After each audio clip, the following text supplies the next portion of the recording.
Welcome back to Bright Ideas from Acuity Brands on Industrial Sage. Today, an executive spotlight on Pat Murphy, Sales Vice President for Acuity Brands, a man who has spent his entire career in the electrical industry. Pat, thanks for joining me. Good morning.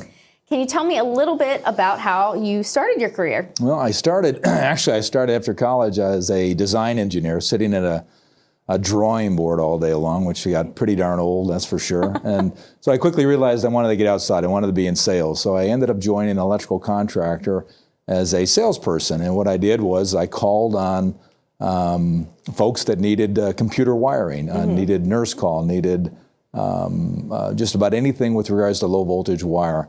So that's pretty much how I started, but it gave me an opportunity also to kind of see how an electrical contractor works. Okay. And what happened was they sold off the low voltage division, and I decided to pursue other things. I ended up getting a job at Juno Lighting Group. And at the time, Juno was a very small company. It was about 25 million in sales. This is 1985. And what I did was called on architects, engineers, designers. I called on distributors, that was both lighting showrooms and electrical distributors, but also contractors, so back to the contractor thing. So that's pretty much how I had started my career. But what it gave me the ability to do is wear a lot of different hats and really understand what was going on. And at the ripe age of 27, 2 years later, they moved me down to Georgia as a regional sales manager. And that's a big change from Chicago down to Georgia. Yeah, big time. Yeah, my intent was to go down there for 2 years. So here we are 32 years later, and I'm still in Georgia and absolutely love it. So then in 2015, Acuity acquired Juno, and you were at the leadership position of the strategic accounts. Correct. So what was that like at that time? It was pretty awesome. You know, obviously, embracing change is important. And I've gone through many opportunities with Juno Lighting prior to that. We went through four different ownerships. So the beautiful thing about Acuity is a collection of a whole bunch of smaller companies, small, medium-sized companies. I think 30-plus brands that we have today. And so you got some very smart people that come from different areas of the country, even outside the country. We acquired some Canadian brands as well, and as well as international brands beyond that. But some really smart people that are part of it. So when you think of just the resources that we have today, and different ideas coming from different people, but really the awesome part about it is just the resources that we have versus maybe as a small company like Juno. So the value proposition that we have today, with the brands, the size of the company, the training that's available, all of the different things that we have, the millions of SKUs that we have, the product portfolio, the ability to deliver is key and critical. So I think those kind of things are really important. And again, those open opportunities for individuals. Right. And there's a lot of subject matter experts, not just in the technologies and the products, but also in marketing and finance and supply chain, so a big umbrella net there. Absolutely, and you see, you can bring that and you bring that to market to your customers, and all of a sudden you really do stand out. So it's been awesome, it really has.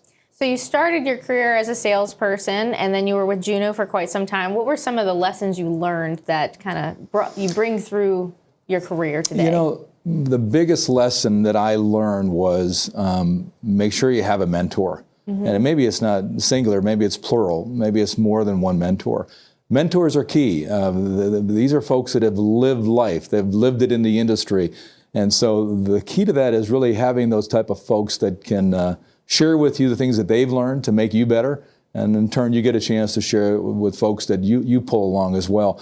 Another thing I would say is I read a book many years ago. It was given to me by one of my mentors, Vince Biondo, and it was How to Win Friends and Influence People, written by Dale Carnegie. So it goes back to 1931 when this book was written. I think this is on the seventh, generation of republication today.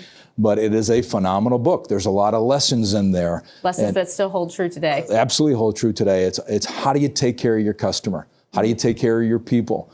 How do you deal with difficult situations? Those aren't easy, and those are experiences you got to learn. But when you have mentors that can guide you, but also books that you can read, I think that takes you to a whole different place. And I think that adds to the success of somebody. And in your position today, you're obviously looking and hiring new salespeople all the time. So what are some of the things you're looking for in a new employee? You know, I've hired a lot of people over the years, and that was the one thing that I remember Ron McCarthy, one of my mentors, said. He said, you're going to hire a lot of people. And so you're going to have to make sure that these people, in essence, what you're doing is you're hiring them to go out and call on your customers. And so you got to have the best, and you got to make sure that you're not with them, they're taking care of your customers.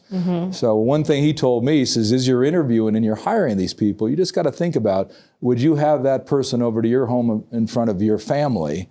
Because at the end of the day, what they're doing is they're calling on your customers. So you want to make sure that that person or persons as you go along really have again, that ability to deal with your customers, but you want to be representative of who you are as well. So I think that's been the real key for me, is making sure that we've hired the right people. And so you mentioned a lot about that customer relationship being really central to your success and to a company's success. What has it been like in the last year with the relationships being very virtual and not in person? What have you done to adapt? It's interesting. I'll tell you, there's good and bad, and I think you'll probably hear that from most anybody who's worked over the course of last year in a virtual environment. The good news about the virtual environment we've all lived through is the fact that in the past you really couldn't bring everybody, load them up on a plane and bring them to a meeting. It was very difficult to do that. The cool thing about a virtual meeting is you really do have the ability to bring a subject matter experts right into the room with you. They may be 1,000 miles away. But again, the beautiful thing is you can say, you know what, I have my expert in controls that'll be joining us in 5 minutes via Zoom or via Teams, and they'll be here to answer all your questions. And that wasn't possible in the past. Typically it was, I'll have to get back to you. And so again, the great thing is we can bring them with us. But I don't think anything's ever going to change face-to-face meetings. My first opportunity to get together with a customer was yesterday. And my relationship, or the 6 hours I spent with him yesterday, and then dinner last night, you can't replace that. I mean, we're in a whole different level of relationship today that it didn't exist 2 days ago. So face-to-face meetings are going to be key and critical. Relationship building is going to continue to be critically important, because at the end of the day, having the ability to pick up the phone and solve difficult situations, you can do that with people you know. It's a little bit different when you don't know them and you're trying to get to whatever that happy place is, both for them as our customer and for us representing Acuity Brands. And so I believe you've made a lot of memories and had a lot of accomplishments over your career with lots of different customers. Is there anything that sticks out in your mind, a memory or an accomplishment? I would say it gets back to the people. Because I've had an opportunity to hire a lot of people over the years, the ability for me to look back and say, what happened to those folks that I brought into the industry? And some of the folks, I hired a lot of factory people, including agents as well, but let's just go back to the factory people that I did hire. There was a nurse, there was a bank teller, there was a person who worked at Home Depot. But many of those people today are active in the industry. I could name 4 of them right now that own independent sales agencies that today are principals, and they are doing very, very well. There's other people that are in the industry today that are working for our competitors, but have done very, very well for themselves, and that's probably the thing that makes me the most proudful. And I've always heard that once you're in the lighting industry, you're always in the lighting industry. No doubt about that. That is the truth. Thank you so much for joining us today and sharing a little bit about your story. Thank you. My pleasure. Join us for our next episode. We'll take a look at how to easily meet life safety codes in your area.